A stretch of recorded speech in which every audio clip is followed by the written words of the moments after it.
Hello, divers, and happy Halloween Horror Month! I'm Tom Feeney, aka Fleshy the Clown, Emmy Award-winning producer and writer for Wang's Chop Movie Magazine. This fourth week of Halloween Horror Month, we look into lost horror movies, fright films that have vanished into the mists of time, either partially or completely.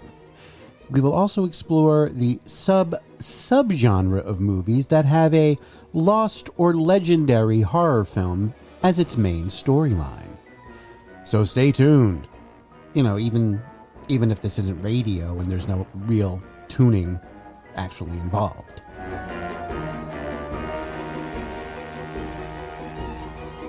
Now, what do I mean by a lost film?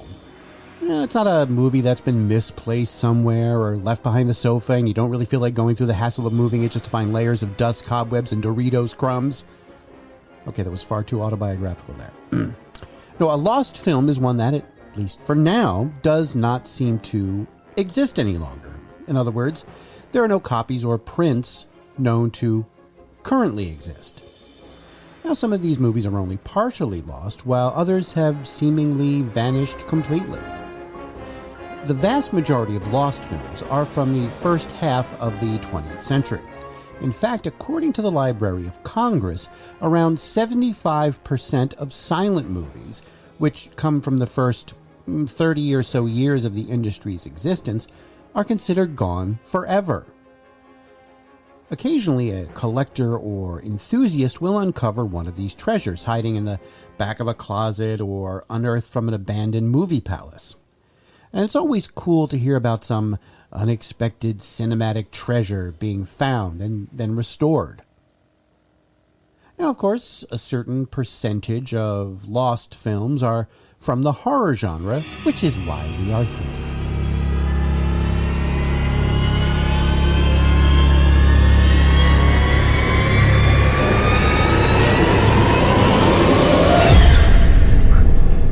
When you think of classic horror movies, certain iconic monsters come to mind. Dracula, The Mummy, Frankenstein's monster, pretty much all the ones that became popular children's breakfast cereals. Included in that distinguished list is the werewolf. And before you say anything, our fanged furry friends are represented in the breakfast pantheon with the limited edition cherry-flavored Fruit Brute cereal. Now, the werewolf, or wolf man, and there is a difference, just don't ask me to describe it, has been one of the classic universal monsters for over a century. In fact, it was the first universal monster. I'm sorry, that hissing sound you may hear is actually that of countless film nerds having a conniption fit over this fact. They may try to maintain that the 1931 classic Dracula, starring the legendary Bela Lugosi, was the first universal horror movie. Not so, nerds. Nearly 2 decades before Count Dracula began biting people on the big screen, Universal released a silent horror film called The Werewolf. Ooh, spooky. The Werewolf was released way back in 1913.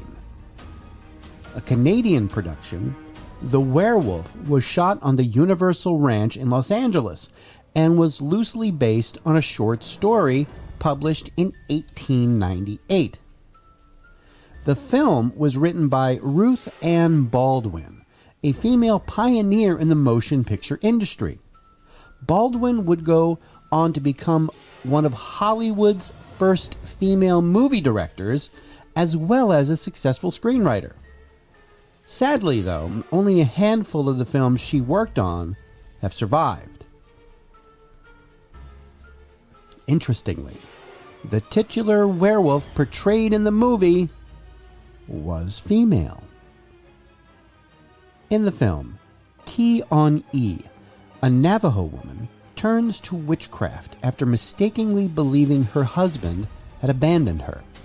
She passes her dark powers to her daughter Watuma, who takes the form of a wolf to seek vengeance on the invading white settlers.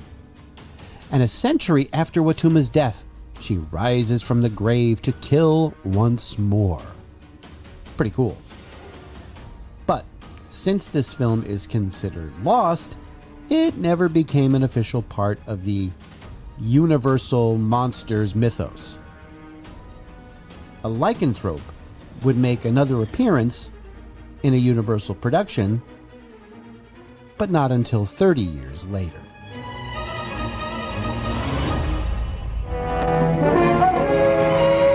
Jugular. Is that the way Jenny Williams was killed? Yes. Find something? Animal tracks. Whoever is bitten by a werewolf and lives becomes a werewolf himself. Oh, don't hand me that. You're just wasting your time. The wolf bit you, didn't he? Yeah. Yeah, he did. You wouldn't want to run away with a murderer, would you? Oh, Larry, you're not. You know you're not. I killed Bela. I killed Richardson. If I stay here any longer, you can't tell who'll be next.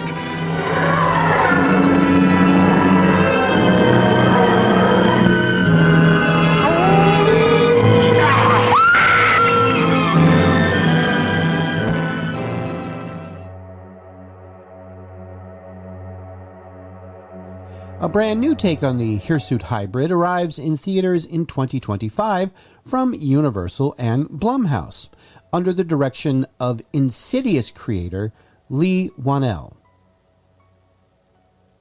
And speaking of brand new takes, horror fans are getting a special Christmas present this year, a retelling of the very first vampire movie, Nosferatu.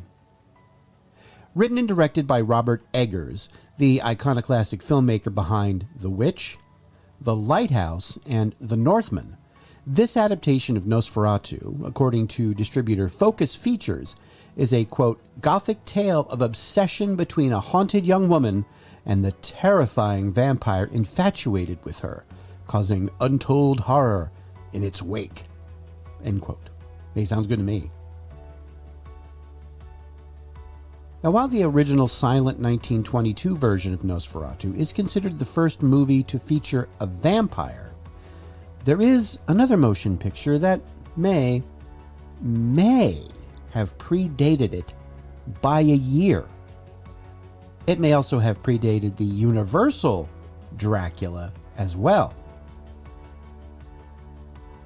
Although it is considered a lost film, the very first depiction of the Count on the silver screen was an Austrian-made silent film, Dracula Halala, or Dracula's Death. Now, depending on who you believe, the film could have been released in either 1921, 1922, or 1923. So why the uncertainty? Well, Dracula's Death is said to have been premiered in Vienna in 1921. However, this date remains uncertain due to a lack of official records, leading historians to question the exact timing. Now, while the movie is notable for being the first film adaptation featuring the character of Dracula, it was not based on Bram Stoker's novel. The plot follows Mary Land, a poor seamstress whose father is dying in an insane asylum. There, she encounters an inmate who claims to be the immortal Dracula. After her father's death, Mary is abducted by this self-professed Dracula and taken to a castle where he tries to force her into a wedding ceremony. Mary manages to escape by using a cross to repel him and is later found by locals. Eventually, she is returned back to the asylum, and in a final confrontation, Dracula attempts to prove his immortality by asking a man to shoot him, but the bullet kills him instantly. I don't know, it sounds like a pretty cool movie to me. And unfortunately, the only thing remaining from Dracula's Death are 4 publicity stills and a novelization of the film. And hopefully, one day, it will be resurrected from the dead. And we'll be right back after these important messages. Quiet! I'm me, Fruit Brute, with my fruit-flavored cereal, Fruit Brute, part of your nutritious breakfast. Fool on you! But delicious Fruit Brute has fruit-flavored marshmallows for the howling good taste of fruit. Count Chocula's got chocolate marshmallows. Frankenberry's got strawberry-flavored marshmallows. Fruit Brute, with the howling good taste of fruit. Everybody's heading for Woolworth and Woolco to get set for Halloween. There's Star Wars costumes like Darth Vader and C-3PO. Superheroes like Spider-Man, Wonder Woman and Batman. There's the Shogun Warrior and many more, all at bare bones prices. Only $1.97 to $3.99. And wrapped candy of every kind to cheer any spirit. All at the favorite Halloween haunts, Woolworth and Woolco. And we're back! The notion of finding some lost cinematic treasure is certainly an enticing one. In fact, the very idea has been used as a plot device several times. One of those times came in the form of an hour-long episode of the Showtime cable series Masters of Horror. Running from 2005 to 2007, Masters of Horror was an anthology horror series developed by director Mick Garris, who helmed numerous films and TV shows, including the ABC miniseries adaptation of Stephen King's The Shining and also The Stand.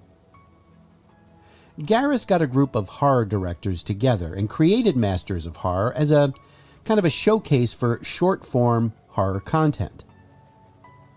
Directors like Reanimator's Stuart Gordon, Gremlins' Joe Dante, and the Texas Chainsaw Massacre's Tobe Hooper all signed on to direct segments.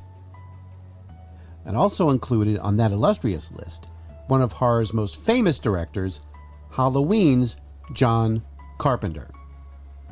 The man behind Michael Myers directed the 8th episode of Master of Horror's first season. It dealt with a deeply in-debt movie theater owner who is tasked with finding the only known print of a lost film called La Fin Absolue du Monde, or The Absolute End of the World. A film that was supposedly destroyed after causing the only audience to ever view it to go into a murderous rampage. If found, the mysterious benefactor will pay off the debt.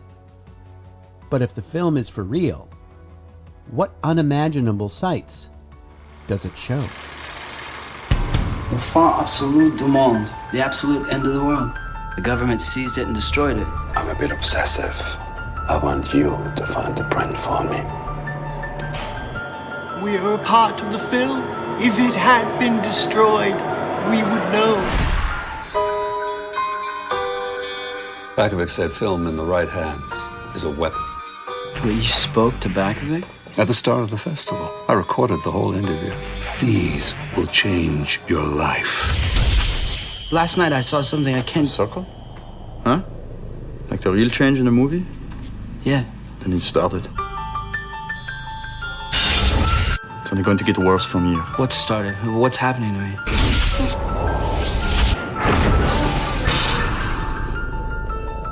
Are you my sweet man, Kirby? As soon as you start getting close to it, It gets inside you. Tell me where the film is. That's not what you want to know. You want to know if the stories about the film are true. I know what you want. You want to see the movie. Relax. Something happens when you point the camera at something terrible. The resulting film takes on power.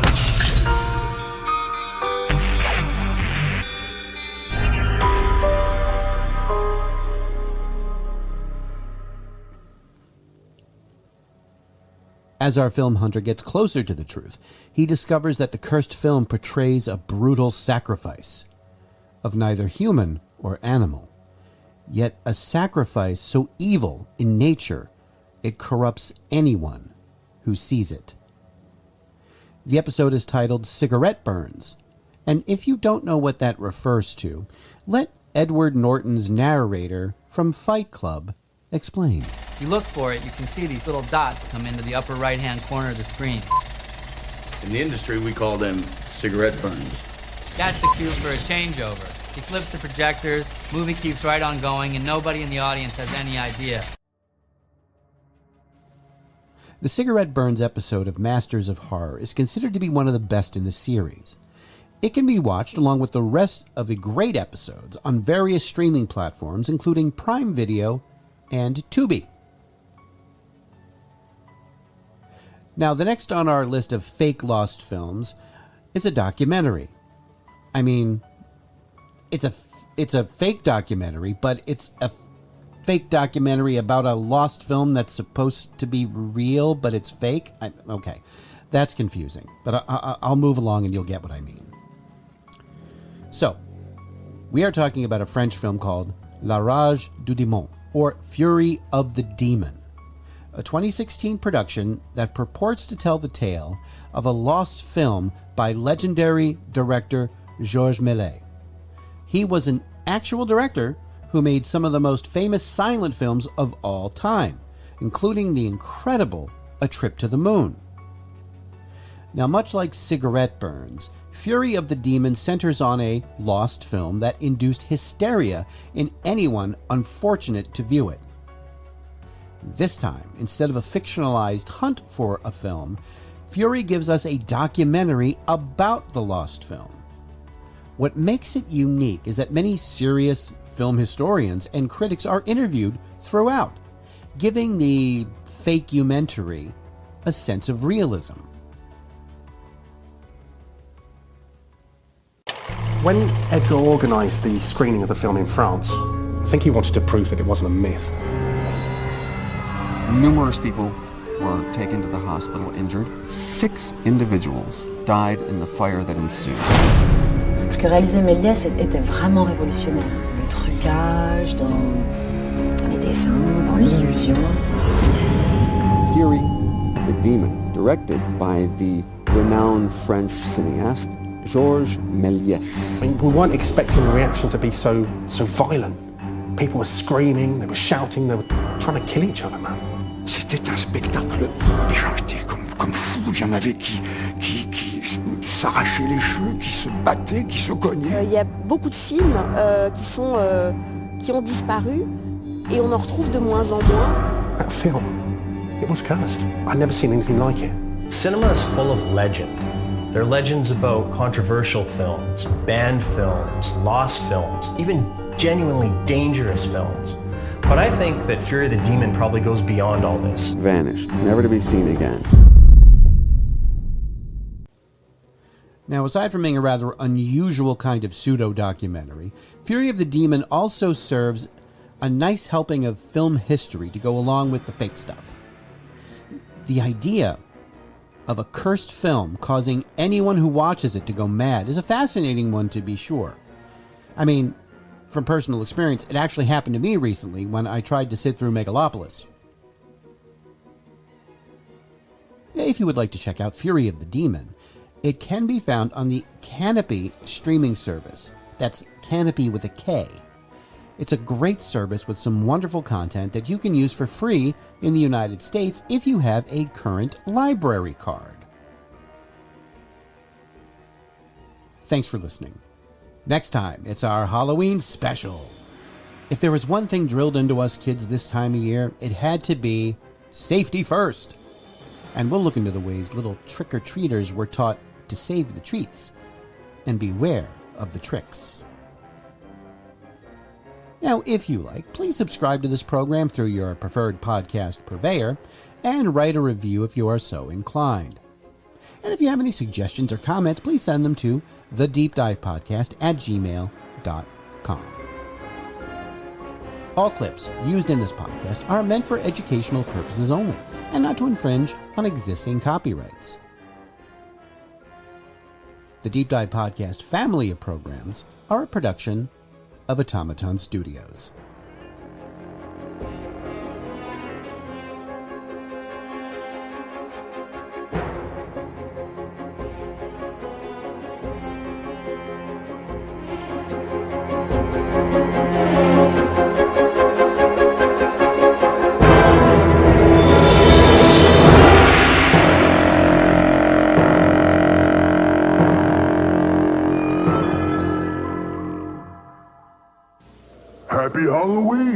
I'm Dumpy the Pumpkin, the fresh ice cream cake made daily at Carvel. Are you having a Halloween party? Go to your participating Carvel ice cream store and ask to see us, Dumpy the Pumpkin, and me, Wiki the Witch.